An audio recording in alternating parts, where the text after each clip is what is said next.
We are live. Hello, you. It's me, and this is Jamie Moller, Hello. author of The Zoo, and we're here to talk about his second novel, which has just come out in paperback, Kings of a Dead World, which I read and reviewed on my channel. And if you remember, if you followed me for a while, I freaking loved it.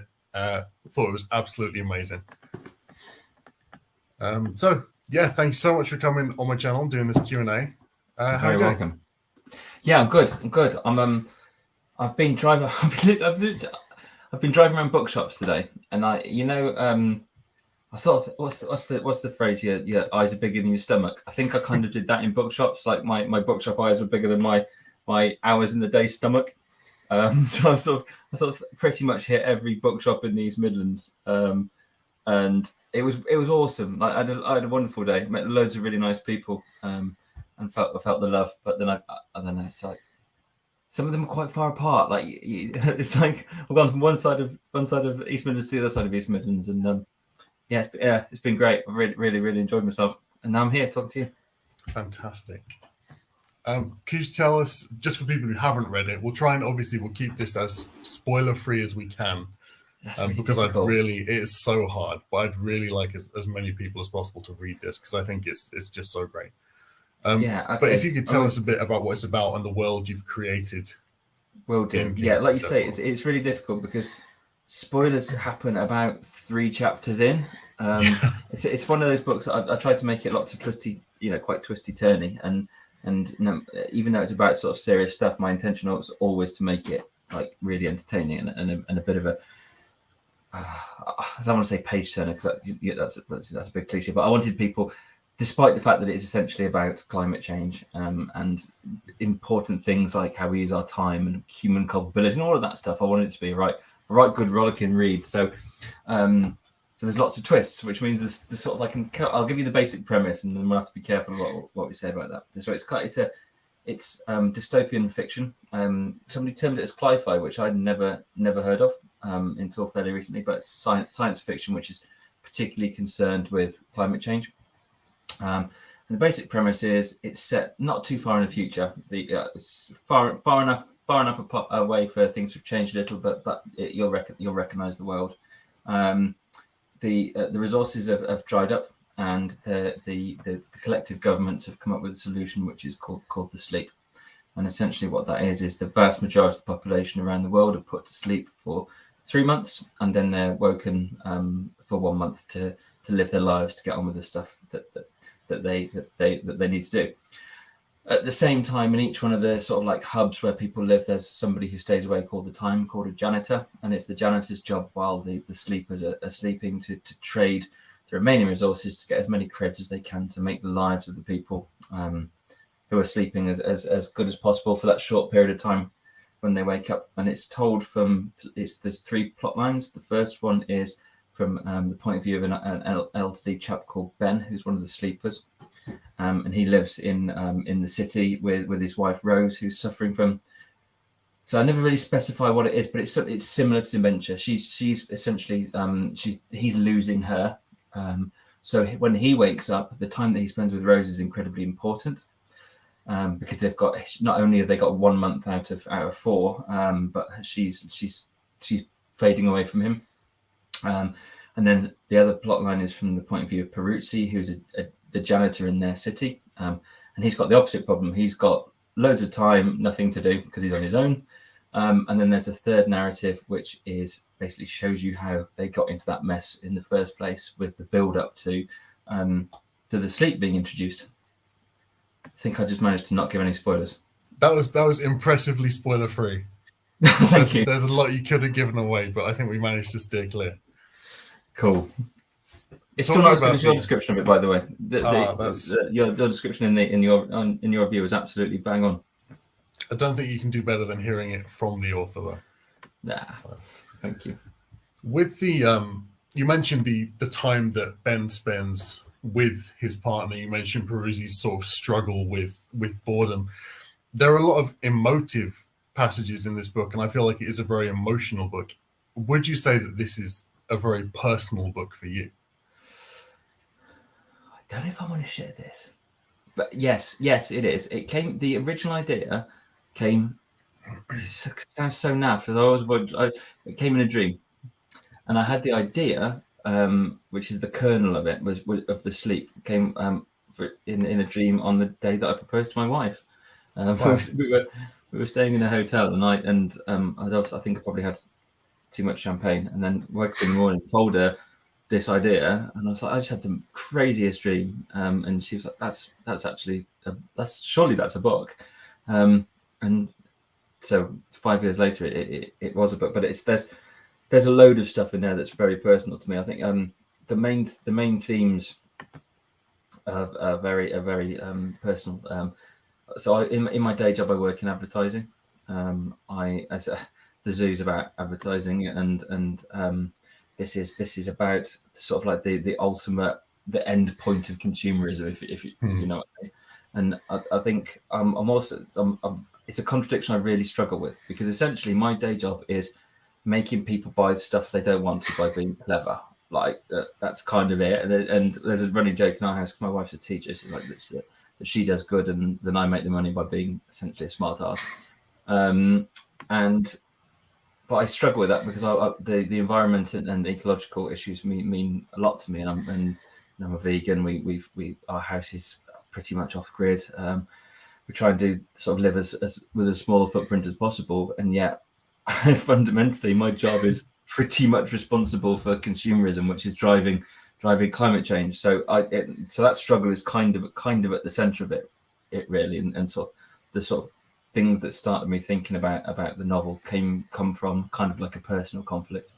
And I think actually that's possibly what most good sci-fi does, is take the writers, not that I'm saying mine's good sci-fi obviously, is take the writers' personal struggles and preoccupations and put them onto sci-fi. Allows you to put your things that you're concerned about onto sort of like a big picture, big picture framework without any restraints, really. Yeah, I don't feel like this book came across as though it had an agenda, though, which I think is quite important. I'm really pleased like about that. Putting a view forward without sounding like you're trying to shove it down somebody's throat. I was really cautious for it not to be a polemic. Like I didn't want it to be judgmental. Like if you don't change your ways, or our children will, I wanted it to, like I said at the start, I think I wanted it to be just enjoyable. And if people get something out of it at the end, then that's wicked. But if they don't, I want them to enjoy the ride. And they may not share my opinions about these things, but I still wanted them to enjoy. I didn't want to preach at anybody at all. But I think there's now I'm going to get the name wrong about this. There's a book out at the moment. I think it's in fact, I'm not even going to try and say what it is, because I will get it wrong. But there's a theory this guy comes up with. He's a film critic that most films or books that are out at the moment subconsciously have to deal with climate change, because it is the biggest thing that the human race has to struggle with at the moment. And whether consciously or subconsciously, he argues that most of the stuff that we do or make somehow comes back to. He even tried to argue, which I think was taking the case a little bit too far, and I'll try and remember the guy's name in the book. He even tried to argue that the Fast and Furious films were about climate change, and there was kind of argument saying that they got worse because people were worried about the petrochemical culture that we live in, and I don't think that's true. I just think they got worse because they got worse. But I take his point. And I think it is the biggest thing that people talk about generally in art at the moment, even if they don't do it really at the forefront of what they're saying. Definitely. It reminds me of a quote. I can't remember the author who said this, but it was, science fiction says nothing at all about the future and everything about when it was written. 100% true. Yeah, absolutely 100%. I think as a genre, it's the only thing that science fiction and speculative fiction allow us to do that in a way. And I realised this, and I can remember it very clearly when I was reading J.G. Ballard for the first time. My friend gave me High Rise, and I was probably 15 or 16, and I remember almost a light bulb moment where I went, oh, right, so sci-fi can do that, and it changed the way I thought about it entirely. Like, I was a Star Wars kid. I was born in the 70s. I grew up on Star Wars, space operas, and then I suddenly realised that it gave you this ability to discuss contemporary issues in a way that were one step removed, which meant you could be much more you can be much more challenging about what you're saying if it's not in a contemporary situation, and you can push people to think a bit more, I think. Absolutely. And I think on the same page as that, using the story as a lens instantly gets people more engaged in wanting to know about the problem anyway. Yeah, 100%. Nobody likes being ranted at, do they? I think particularly English people, with a whole nation of people where someone just says, you need to do this, we'll just go, no, we don't. It's just that's what ingrained, that's built in. 100%. Yeah. It's like we are just argumentative people. So I think it's better to be able to approach things from this sort of circuitous, tangential route where you can come in from a different angle and just sort of like what I wanted to do was sort of lay out the possibilities of what could happen. And the sleep was always invented as this.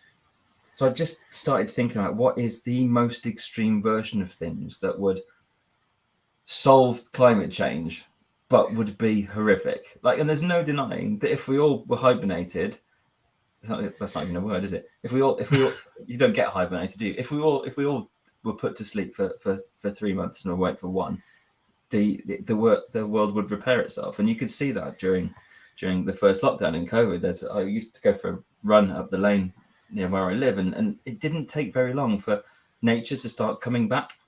Yeah. I remember running up there one morning and a kingfisher just flew out in front of me and flew literally down the lane in front of me. And I hadn't seen a kingfisher for decades, and it was just there. And it had taken a few weeks for nature to go, they're not here.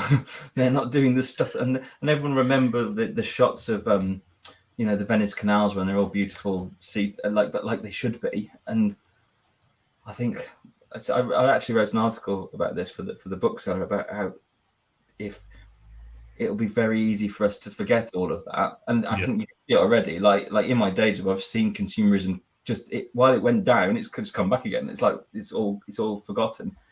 And there is a place probably for us as I was going to say artists, writers, creative people to make some sort of lasting commentary on what's happened to us over the last couple of years, and try and remember some of the good stuff, which is letting nature have a go again. 100%. Do you think that on that note, there's an element in your story of challenging whether the end can ever justify the means? Oh, that's a good question. I guess, blimey, that is a good question. I mean, I think one of the things that I touch on a lot throughout it is culpability, like human culpability and responsibility for actions, like Peruzzi, again, got to be careful about spoilers here, but Peruzzi and Slattery have no culpability. Like they can do whatever they want. There's nobody to stop them. And I wanted to sort of play with the idea of what human beings would do if there was nobody to look over you and say, to act as a sort of like the Jiminy Cricket conscience on your shoulder. That's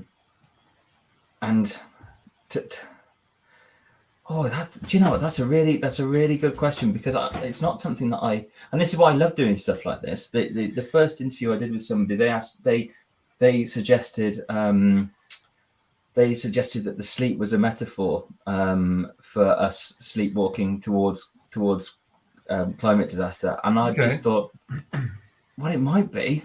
I didn't intend it. I didn't consciously think it was, but that doesn't mean to say that it isn't. And yeah, I think possibly you're right.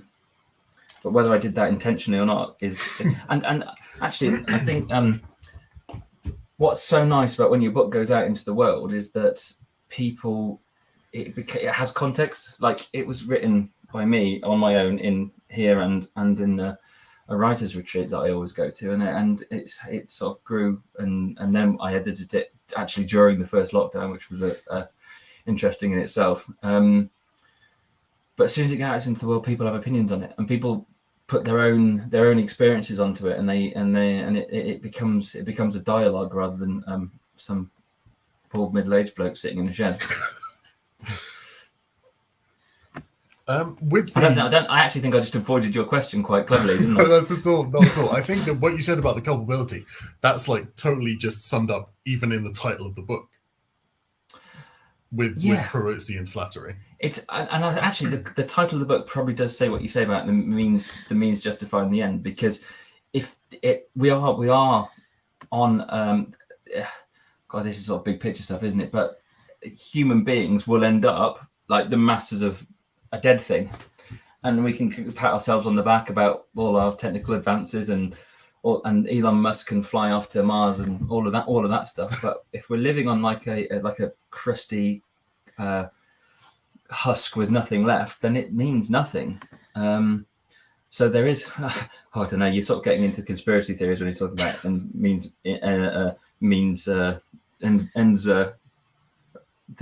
ends justifying the means, aren't you? Like, but yeah, it's yeah, that's really interesting. I think I might reread it with that in mind. With given that it is so heavily dystopian, and dystopia so heavily focuses on injustice and suffering, would you say that all dystopia writers harbor an element of pessimism? Okay. See, I don't think I'm intrinsically a very pessimistic person. I think I'm quite an optimistic person. I think, and actually, I never, as I was writing it, I didn't have the term dystopia in my head. Like I wasn't. It was just exploring an idea, and that idea was a situation extrapolated out from where we are now to its to its end result. I think like you say, sci-fi is a reflection of the time it's written in, and dystopia always flourishes around disaster. Yeah. There was a lot of dystopia came out around the First World War, same around the Second World War, same around the Spanish flu. When we went into lockdown, people are mental for this, but people started watching. What's the Steven Soderbergh disaster movie? Is it Contagion? Where basically a virus takes effectively the same thing that was happening to us. Handmaid's Tale rocketed to the top of the charts at the same time, and it's just, I think dystopia is so it's the opposite of utopia, isn't it? Ironically enough, utopia was as a term was invented by Thomas More hundreds of years ago. Dystopia was invented fairly recently by a politician whose name I can't remember, and I think it was in sort of the 1800s as the counterpart to utopia. So we had to have utopia and the positivity before we could have the negative mirror of it. And I think we probably had to get to a certain point of self-awareness as a race, and actually potentially have enough linked up communication as a race to be able to sort of see that side of things. Like sort of before, I think if you're talking sort of like late 1800s, when sort of dystopia started appearing, up until that point, we lived in pockets, didn't we? So you couldn't see the collective whole. You dealt with what was in front of you, and then as the world sort of opened up a little bit more, you started to sort of see people. Well, look, as you can see the whole world, the natural thing for human beings to do is to sort of think about the end of that world, I think. Yeah, I think as well. Maybe that is pessimistic. Well, maybe. I think with you saying about the world opening up, it could be that it just removes people's ability to live in denial. Yeah. I think you've probably hit the nail on the head there, haven't you? If you can, I mean, I don't know about you, but I've just spent the last 2 years glued onto my phone, thinking the world's going to end, looking at everything, going, and that we've just got that ability now to see the worst possible futures for everything. God, I am pessimistic. You made me realise. Oh no, I'm really sorry. deeply analyse myself and realise that I'm a very pessimistic person. I just think dystopia fundamentally reflects the time we live in, and we live in a time where we are aware, probably more than we ever have been, of war, of famine, of disease, of stuff that can affect us, and probably equally we live in the most advanced version of ourselves. Technology's doubling quicker and quicker and quicker and quicker. We can, so it's a much higher risk game, isn't it? There's a lot more to lose. The scary disconnect. Yeah, and you could see that through the pandemic, couldn't you? It's like when we're going to go back to normal, when we're going to, it's like, there's a lot of things, we like our comforts, we like the stuff that we've got, and the thought of losing that is more scary, which makes, which probably, I'm not a psychologist, but probably sort of explains why people, rather than which you'd think people would do, when you're in a nasty situation, you'd watch nice, fluffy comedy stuff, they gravitated towards the bad stuff. And it's almost like dystopia is like a dress rehearsal for something. Like and often, God, I am pessimistic. But often, what dystopia doesn't tend to do is show you how you got there. Yeah, that's actually something I was going to say about your book. I've never seen in dystopia before somebody showcase before the thing. Yeah, it doesn't happen. It's not something I don't read at all. No, I don't know. What made you make the choice to do that? That was just interesting to me. I think what you normally see is either the minute it happens, like Skynet goes online, whatever, and then you see the immediate aftermath, or you see a little bit afterwards, and it's what happened, or like the Road, where it's just mentioned that something happened, but it doesn't say what it is. I thought, you know what, that's actually interesting. Like, I'd like to know how it got here, and I wrote the three threads entirely separately. I finished one, started the next one, finished that one, then wrote the other one. So I wrote the before last. It was kind of like do you know what, I would like to explore how we got to this point. So I just did it. I think that's a question people have a lot when they read dystopia, is like, how could we have allowed this to happen? Yeah, and what I wanted to show is that it was quite a small step, and it was I wanted it to be, you sort of see this, you could see this with Trump. God, I don't want to get overtly political, but you could sort of see, when his followers stormed the Capitol, and they were it's like, how did it was quite easy to get from a president to people wearing horned hats in the building attacking police people, and it didn't take long. Like, it was a relatively small amount of time, and there's sort of like the savage is not that far down, and I wanted, and now I'm going to paraphrase something horribly, so I've got to be careful, but it's not the doing of the wrong, it's the not stopping it that's the problem. And I sort of was quite interested to sort of explore the idea of how it got from relative normality to something quite bad in a quite a short space of time, and how as a society would allow the sleep to happen. And at the time, I was like, I'm a bit worried that this is going to be a little bit too far-fetched. Like, people are just going to think it's crazy and that it's too far-fetched. And then I was editing it, I was like, collectively, we've decided that we're all going to stay in our houses and we're going to go out for 1 hour a day, and we're all right with that. And I know it's an entirely different circumstance, but it's sort of just while I was editing, I thought, actually, it's not that far-fetched, and it is, while it's an extreme version of events, it's possible.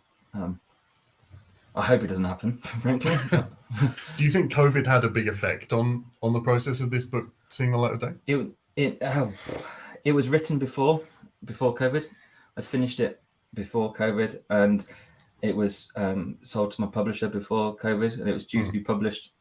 The publication got pushed back because of COVID. Oh, right. So I actually ended up doing the editing through 2020. But COVID itself had no influence on the script at all. It just sort of gave me some weird moments while I was editing scenes of empty streets, and then going for my walk and going, just spookily good time. It's like, have I predicted the future? And if I have, I'm going to start thinking about nice things. Although Max has pointed out and made me realise that I'm actually pessimistic. With the climate of sci-fi, I think, has changed a lot, especially in the last 30, 40 years. And I think that a lot now has more to do with exploration of social themes, exploration of environmental themes. What do you consider more important, world build characters or story, and why? Oh my gosh. Okay, so world build terrifies me. It's a big responsibility, and it's difficult. I believe in characters. To me, are really important. I'm generally. I don't know if you know the old plotter and pantster thing from. Yes. Might be yeah. So for anyone who doesn't know, plotters are people who extensively plan out their novels, like scene by scene by scene. Pantsers are people who make it up as they go along.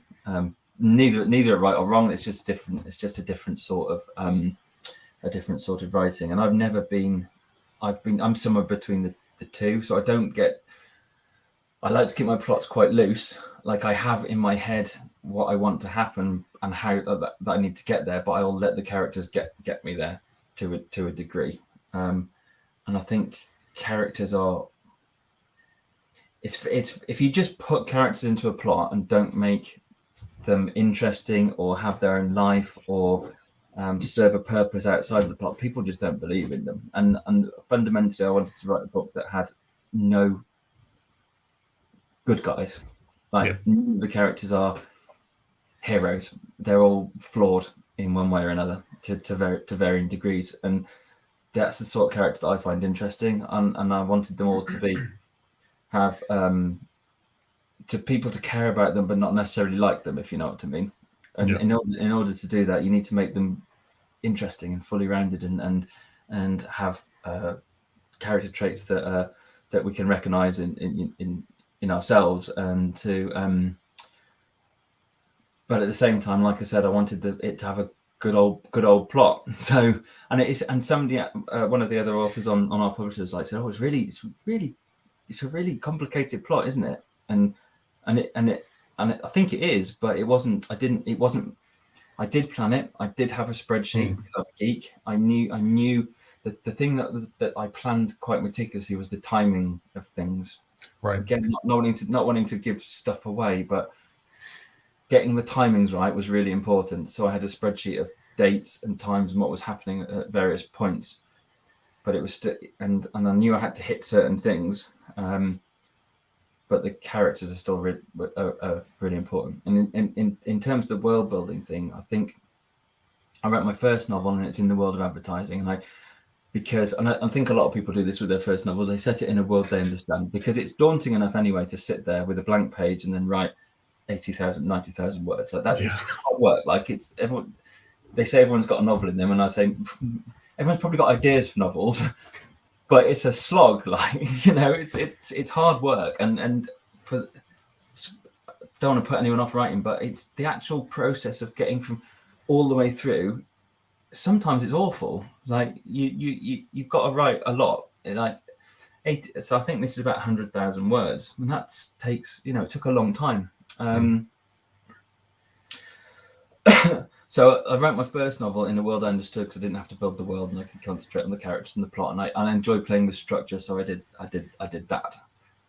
Second novel, it's like the second album thing, isn't it? You've got to go big. You've got to go bigger on your second one. So I thought I'm quite comfortable now with character. Quite comfortable. I'm more comfortable with characters, and I'm more comfortable with plotting. So I'm gonna do some world building as well. But I still needed prompts. Like there's somewhere on Pinterest. There's a Pinterest board with pictures. I'll dig it out actually, because it's looking back. I've stuck to it quite rigidly. There's shots of Peruzzi. There's photos that I imagine to be Peruzzi's house. There's again, got to be careful what I say, but there's shots of the city before and after. There's shots of riots and stuff, and I just kind of had this visual. I've got quite a big screen, and I had that there while I was writing. And I used music. There's a Spotify playlist as well of. Can you see my cat outside? See something wandering around in the shadows. Yeah. There's a Spotify playlist which I used of music that is either in the book or I was listening to while I was writing it, to sort of create mood and stuff. So yeah, I think that's a long way of saying all of them are important. Yeah. Great answer. Oh, thank you. I think as a genre, sci-fi is a lot to do with world building. Like it's the big thing. you're setting a book in a world that doesn't exist. So it's got to be watertight. And the first draft of this was way bigger. Like the first draft was 200 something thousand words, so really? It was big. And then I worked with my editor Kay to bring it down. But I needed to do that to build the world. Like I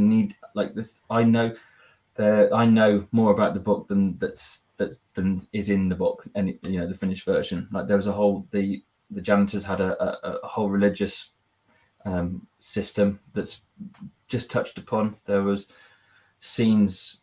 Again, gotta be careful. Gosh, I've written a really spoiler. We're doing so well. I'm going to mess it up at some point.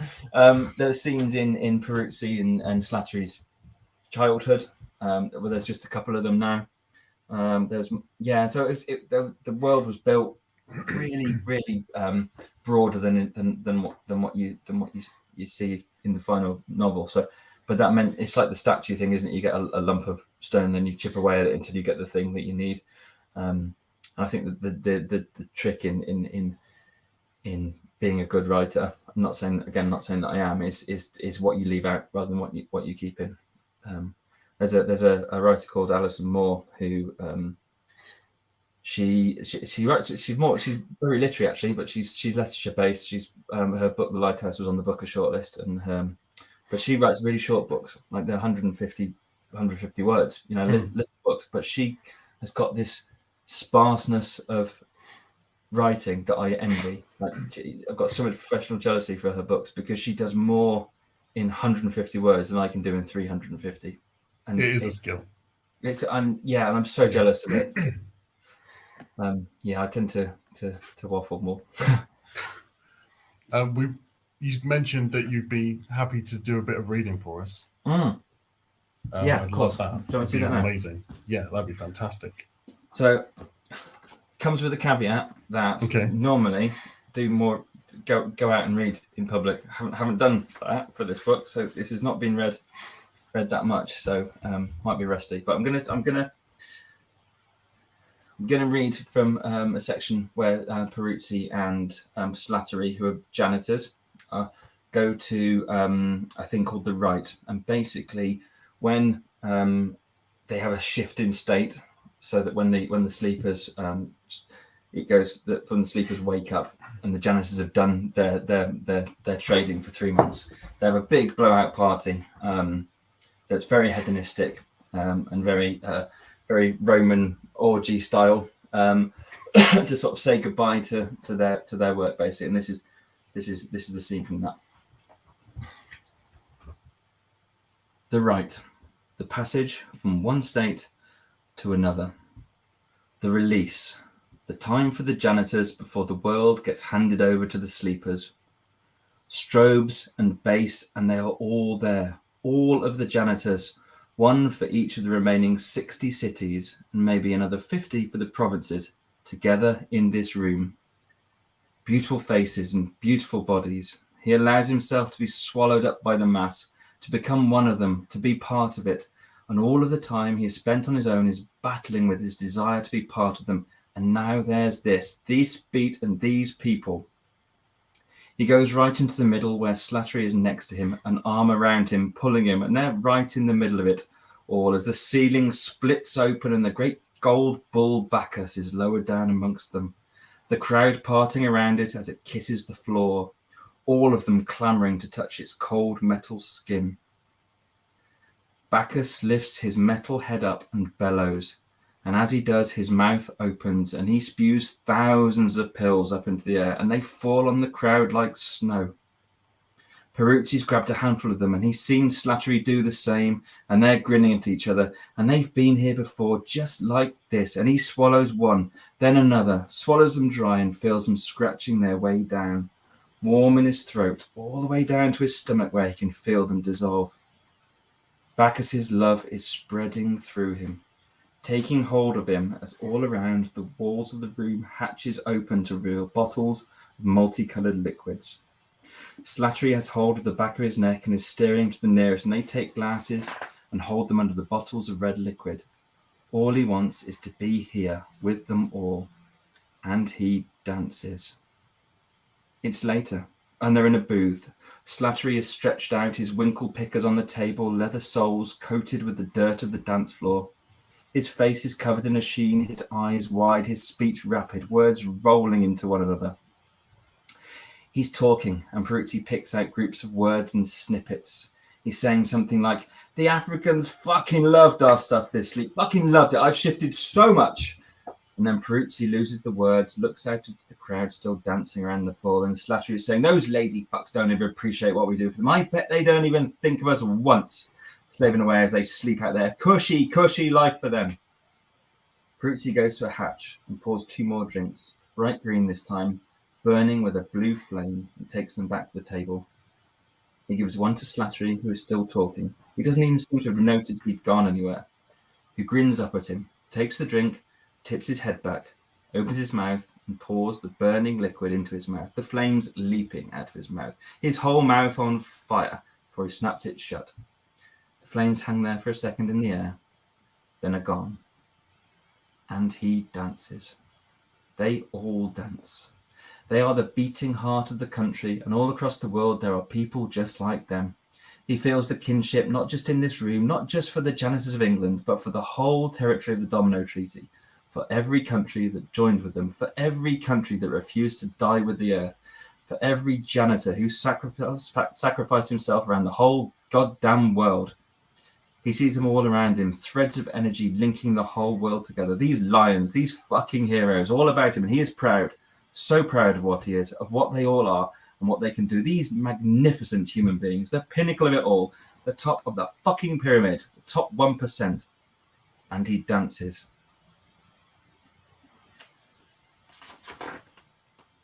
Slattery has moved on. Is asking him something barely audible. He leans closer, cups his ear with a hand to indicate he can't hear. Slattery puts his mouth closer, and as he talks, Peruzzi can feel the spit hit his earlobe. "Want to see something cool?" Peruzzi shrugs, mouth, "Okay." And Slattery cocks his head at the corner of the room. "Meet me over there in 5 minutes." And with that, he too is swallowed by the dancer. Peruzzi checks his watch, marks the time, and sips his drink. He can feel the tablet fading in him now, so he reaches into his pocket, pulls out another, and swallows it, washes it down with a liquor. He checks his Rolex. 4 minutes have passed. He watches the second hand sweep a full circle and then forces his way through the dancers on the floor to the place Slattery indicated. Slattery appears, taps him on the shoulder, mouths, "Follow me." He pulls aside a drape and slides into the gap. Peruzzi glances around the room, but no one's watching. No one cares. So he slips into the space behind the curtain, through the open doorway there, and joins Slattery at the bottom of a metal staircase. He hears the door click shut behind him, and instantly the music just becomes a dull, repetitive whomp. "You ready for this?" Slattery asks, his face all boyish excitement, eyes just pupils. "I'm not sure what this is, but okay, yes." "Good man. It's a bit of a climb," says Slattery, taking the first 3 steps as a leap. His shoes clang on the metal, and then he's off, climbing, fluid and natural. As Peruzzi follows, the tablet starts to wrap itself around him, and he has to grip the railing to keep himself steady in the ascent. He focuses on the wall in front of him, and into the brick someone has scratched. "In Xanadu did Kubla Khan a stately pleasure dome decree, where Alf the sacred river ran through caverns measureless to man, down to a sunless sea." His breath is laboured and his skin prickling. He has to pause, take stock for himself. He looks down the flight of stairs, black metal in the shaft, crossing back and forth on itself to fill the space. He clears his throat and spits the phlegm back down the way they came, listens for a landing that never comes. "Just wait for this," says Slattery, pushing down on the latch of the door. "Just you fucking wait." Then they both step out into the world beyond the compound. Oh, amazing. Warned of the swearing, shouldn't I? Apology after the fact. That's fine. I'm sure they'll forgive us. Yeah. Thank you. Yeah, that was really lovely. Thank you for doing that. You're welcome. So in terms of changes since your first draft, would you say that length and cutting bits out is the only way it's changed? What would you say is the biggest change? So I absolutely love the editing process. It's to me, I think the two best bits of writing are the ideation at the start, and I take a long time to put anything on page. Like I live with the story for a long time. I've nearly finished my next novel, and already I've got the one after bubbling, and it's just starting to brew up. I'm starting to get excited about it. There's some Awesome. I'm starting to read around the subject, and starting to sort of like watch films that I think are a little bit related. So I live with it for a while before I do anything at all.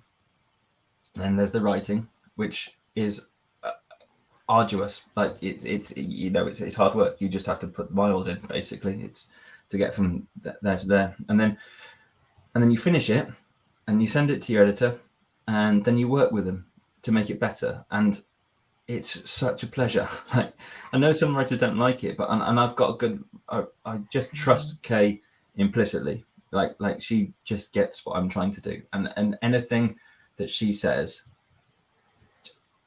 In fact, I don't think there wasn't a single suggestion she made that I fundamentally disagreed with. It's such a privilege that somebody who is unrelated to the writing process in itself comes to you with all their experience and goes, I'm going to work with you to make that the best possible version of your book, which is awesome. And I think so we changed, we made it shorter. Every writer's got writing foibles. Apparently I use comma splice a lot, which is basically where you use a comma instead of a semicolon. She told me off about that a lot. So there's some grammatical stuff in there. But a lot of it's about pacing, turning a character up, turning a character down, looking at motivation, just making sure that they act. Not rationally is the wrong word, but in a way that's true to them as a character. Right. So there's a lot of that. You have a lot of conversation about would he do that? Like, we happy with him doing that? And then she made me took out my favorite bit. I wrote this scene that I absolutely loved, and she made me take it out. But I've got it. I kept it intact. But it was nothing in this book drastically changed aside from some structural stuff. We moved again. I've got to be careful. We moved. No, I can't. That's fine. We'll skip I can't it. say it. Whereas in my first book, The Zoo, where both my agent Leslie and I knew there was something wrong with the ending, and we couldn't put our finger on it. And we sent it to Moira, who's the editorial director of Sandstone, and she went, "Oh, you need to do that with the ending." We both went, "Oh, yeah." Well, that was obvious. Like. And that's yeah. I just think it's.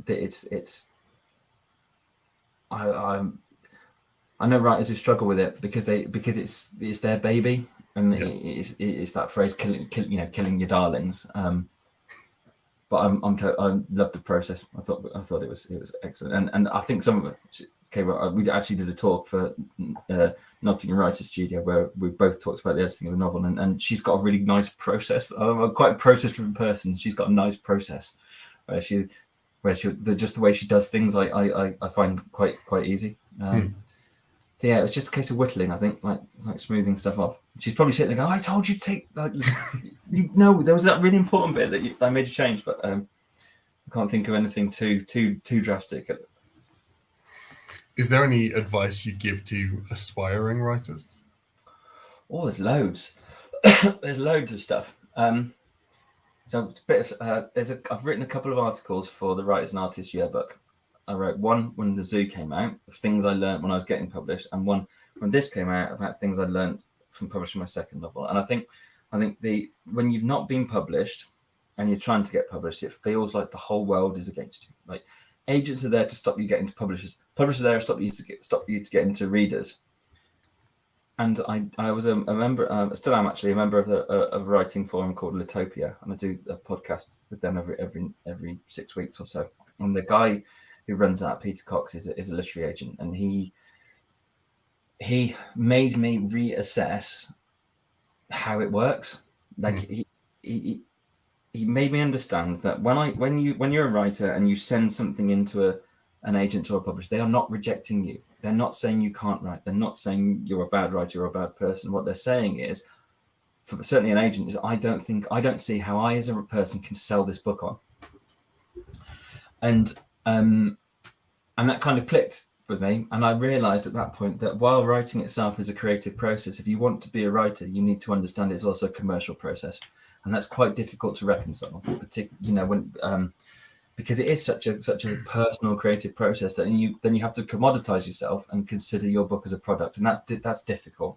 I think the other thing I'd say to people if they want to write is just write. It sounds obvious, but you have to write. Like, if you don't write anything, you're not going to get a book. And don't be precious. Like, I personally, I will write a big fat first draft, the vast majority of which is rubbish, and I don't go back on it while I'm writing it. Just get it out. Like, it's much easier to hone than it is to write. So just spill it all out and don't get precious about it, and just be religious about it. If you work best where you write 500 words a day, write 500 words a day. If it works best when you binge write, but just get it out. The other thing is, writing is a craft, and there are rules. A lot of writers hate the fact that there are rules, but there are rules. Learn them, and then if you want to ignore them, that's cool. but you got to learn them first. So learn what show free tell means. Learn grammar to a degree, and just hone your craft. Like, the only way you're going to get a better writer is if you just write. Like, I before the Zoo got published, I'd written sort of three novels before that, but I daren't look back at them. They're probably horrendous. But the only way you ever going to get any better at anything is just to keep doing it, and learn to love it. Just pick yourself up, and if someone says no, keep going. Someone somewhere will love what you're doing, and the trick is to find them, and that takes tenacity and a bit of I was going to say thick-skinnedness, but I don't think that's even a word, is it? But you know what I mean. It's just keep going, and it's all worth it. Like, there is nothing better than holding your book in your hand. Like, it's just awesome. Like, I've been around shops today and seen my book on tables in Waterstones, and it's amazing. It's such an awesome feeling. Like, it. And all of the time that I spent writing, and all the rejection letters I had, and all of that stuff, it's so worth it. It's wonderful. So yeah, just do it. That's a lot of advice, sort of in one jumbled. It's thing. Good. That sounded so great. Just as a last question, an interesting one that I'd really be interested in hearing the answer to. I'm sure a lot of other people would as well.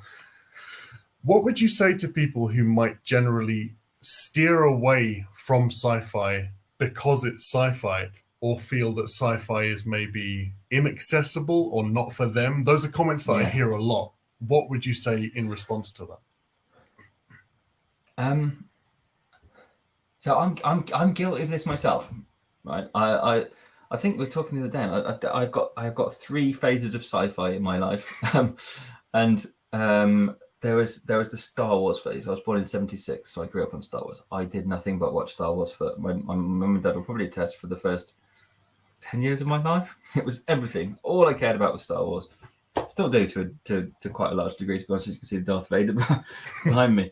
And then when I was early teens, my uncle Tony gave me this box of books. We went to see them. He gave me this box of books which had the classics in it: Ray Bradbury, Arthur C. Clarke, Asimov, all of the classics, and I just, it was it in my head now, that box was enormous. It probably had like 20 books now. I don't know, but and I went, that kept me going for a long period of time. And then as I mentioned earlier, I discovered J.G. Ballard, and that changed what I thought sci-fi was. And then for a long time I didn't read any, and I had this innate ridiculous snobbery of it's genre fiction, and I don't do genre fiction. I read literary, and it's beneath me, and it's just nonsense. Like, some of the most intelligent, thoughtful, thought-provoking, exciting, ideas-driven fiction exists in sci-fi and genre fiction generally. Frankly, there's an author I love called Belinda Bauer, and she writes crime novels, and I will buy every single book that she releases because they are perfect. It's like her books are like hot chocolate. They're so smooth, so well crafted that I just know I'm going to read it. I'm going to love it. And I used to refer to it as my guilty pleasure, which is nonsense. Like, that's what nonsense is that? This is really, again, a long way of answering your question. I think it's sci-fi. The reason sci-fi feels sometimes as if it excludes people, I think, is because it has its own language. It has tropes that exist within it and don't exist anywhere else. It's got in jokes, and it inspires like a tribal feeling, which can feel quite exclusive, and that it's difficult to get into. But none of that stops you picking a book up. Like, reading is a solitary activity, and books, while they exist in the context of things, like your experience of reading it doesn't have anything to do with all of that other stuff. So if you think I'm going to struggle getting to sci-fi because I don't like all of that stuff, it doesn't actually matter. And it's such a broad and rich genre that is multiple genres piled on top of each other, that there will always be part of it that you will find interesting depending on what you like or don't like, I think. And yeah, don't be a snob. Just try it out. And it might be you love space operas, or it might be that you love proper speculative side of things, or it might be that you like more fantasy orientated, or it might be that you love big balletic series, or it might be that you just like things like The Road, which are really dense and draining, and the literary end of things. But I think to think of it as one encompassing whole is limiting, because it's really rich and you can dip in and out of it. Absolutely, 100%. Yeah, totally, 100% agree. Yeah. There's so many exciting books that have come out in science fiction over the last couple. Like, if I was like, so I'm I don't know if you know, I'm going to say her name wrong. It's so rude. Alia Whiteley. She's written a book recently called Skyward In, which is awesome. Yeah. Like, it's just awesome. I'd recommend anyone go and read that. It's such a good book. It's such a good book. And yes, it's sci-fi. And yes, it's got aliens. And yes, it's about planets and wars between planets and stuff. But it's done on such a. I think Ballard does this really well, of taking massive ideas that encompass huge things and put them down on a really personal level. Like, even The Drowned World, which is one of my favorites, which is about climate change. It's about 4 characters, really, in a very small space, and he just gets right down into the personal, and that's what Skyward In's like. I think there's a lot of exciting sci-fi out at the moment. People are really doing, and it's getting a lot more attention than it has for a long time. I think people more mainstream attention, and that can only be a good thing, I think. Yeah, 100%, definitely agree. Would you like to talk about your sexy green books? I would like to talk about my sexy green books. So so proud of that. Love a sprayed edge. Spread, apparently. Spread. Someone told me.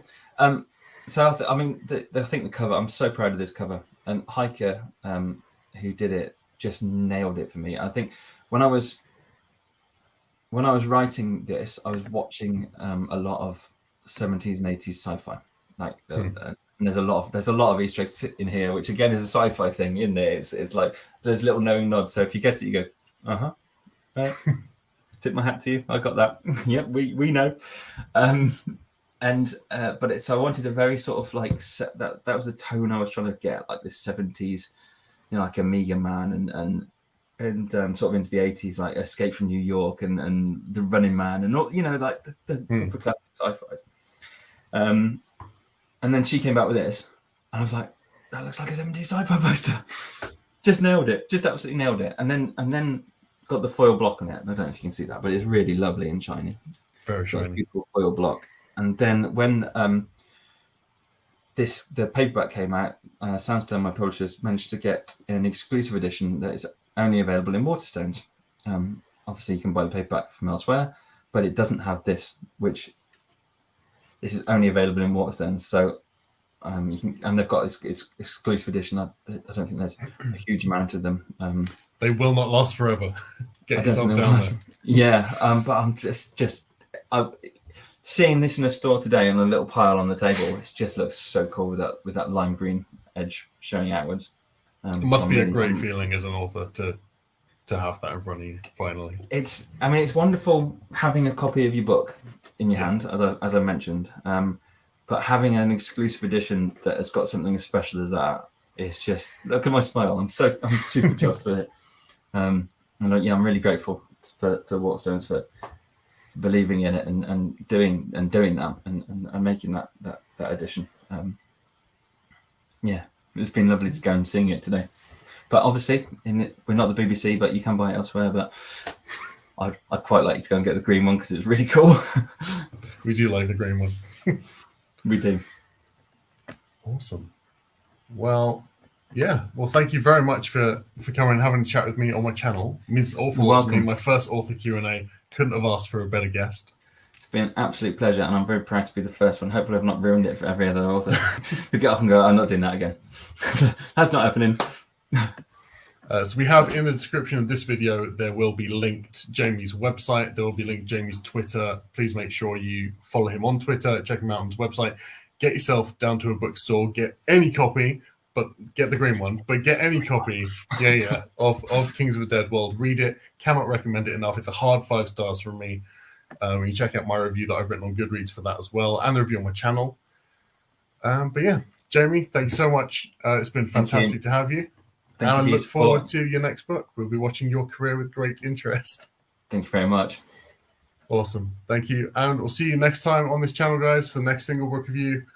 Have a great evening.